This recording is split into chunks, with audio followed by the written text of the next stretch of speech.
So we're ready to begin. We're going to introduce 10 foundational movements that we'll use for this workout. Each of these exercises, we're going to complete 30 seconds of work with a quick 5-second transition to move to the next one. Once we've completed all 10 exercises, we'll get a minute of recovery and then we get to start all over again at the top. The goal is to get through 2 to 3 times. So our first exercise are alternating lunges. We're going to step forward, keep the chest nice and tall, accelerate and decelerate as you press into it, come back and up. Pushing through the heel, keeping that body nice and tall. Got a 30-second time frame here and you can move at your own pace. We want to make sure that you guys are moving in a way that's challenging, but still you're able to maintain proper form. Keep the energy up nice and high. How's it going, Crow? Woo! All right, guys. Let's keep it up. 5 seconds left. 3, 2, and 1.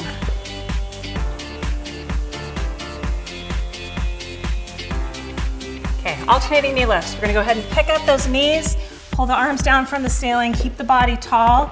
Once again, we're moving at our own pace, so it doesn't matter if you're keeping up tempo with us. You just wanna make sure you're moving in a way that still feels that heart rate increase and your body's challenged. We're gonna go for that same 30 seconds. So just dig your heels in, get ready to go. Keep that form. Picking up those knees higher if you feel like you need to have an increase in that heart rate. Bigger ranges of motion, longer reach with the arms. Keeping that consistent work. 5 seconds left. 3, 2, and 1. Well done.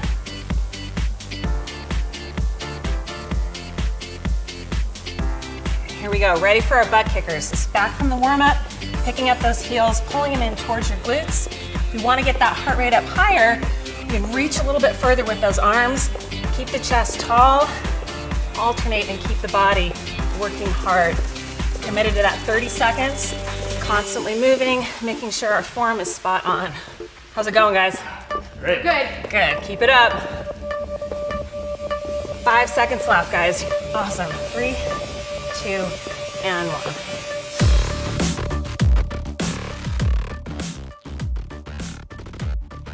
1. Next exercise, we're moving into squats. Go ahead and lower down, weights back in the heels.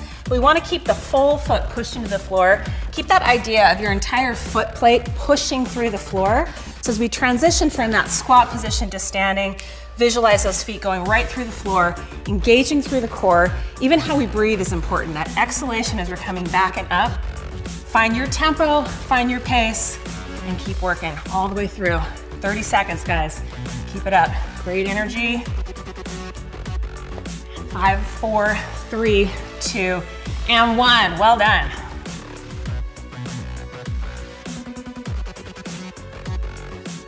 So now we're going to transition down to what we call tabletop. So our hands and shoulders are stacked, hips and knees are stacked. Go ahead and lift that right leg and the left arm. Extend that out, and then they're going to place that right back where they began. Shoulder, wrist, right stacked on top of each other. Fluid, back and forth between that movement, staying on the same side. There we go. So allow that body to stabilize. Notice how her abs are staying in nice and tight, so she's keeping that nice line from the top of her head to her hips.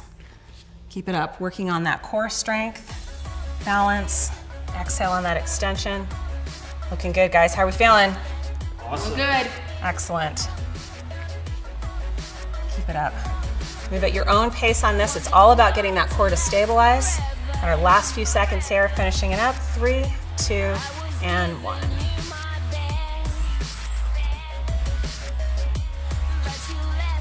Okay, so now all we're gonna do is we're gonna change our lead leg. So now we have our left leg extended and our right arm. So this bird dog position, we're reaching for length, placing that hand and knee right back in alignment underneath the shoulder joint and the hip respectively.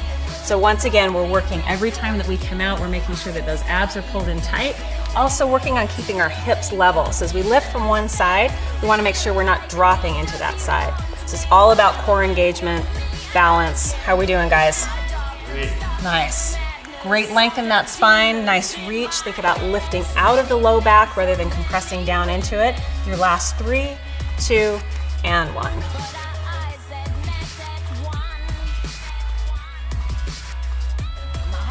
So now we're just transitioning into a push-up. So these guys have their hands spread out just outside of their chest. They're gonna go ahead and lower their body down towards the mat. Exhale, push all the way up away from the mat. So one of the important things with a push-up is that we want to make sure it's just not about the shoulders. We want to make sure those scapulas are pulled back and down, Glutes are tight, abs are pulled in tight as well to help support that low back, and even your quadriceps are engaged. Bobby's transitioned into a kneeling push-up here. It's a great way to start. When you feel like you're strong enough to go full body like Carson, it's a great opportunity as well. You continue to go 5 more seconds. You're doing awesome. 3, 2, and 1.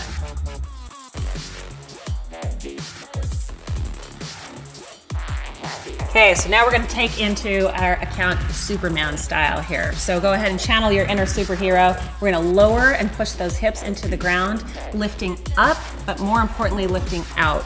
So we want to make sure that our glutes are engaged as we're lifting up here. Bobby's transitioned into having her hands supporting her head, and Carson has a full extension Superman style. You want to make sure that we keep that body lifted. There's an exhalation that happens as we lift up. Not moving anything too quickly, just making sure everything is nice and smooth. Once again, just pushing those hips through the floor, nice fluid movements. Think about your core muscles as not just your front muscles, but wrapping all the way around that trunk. So this helps us get all of that targeted together. How are we feeling, guys? Great. Great, great core activation. Keep going, we got 5 more seconds. Finish up nice and strong, keep that breathing going. 3, 2, and 1. Nicely done.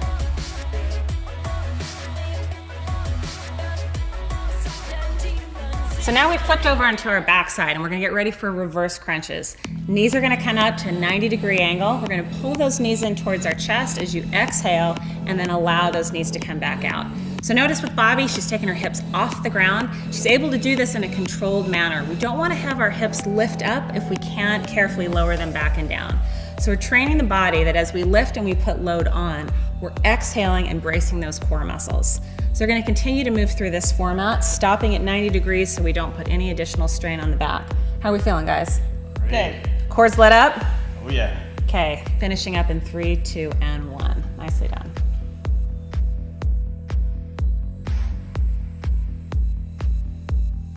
So now we're going to move into what's called an inverted bike. We're going to come back to that 90-degree angle with the legs, opposite elbow to the opposite knee. So Bobby's going to start here with long levers, alternating from side to side. Carson has a little more modified position with those knees still tucked in nice and tight.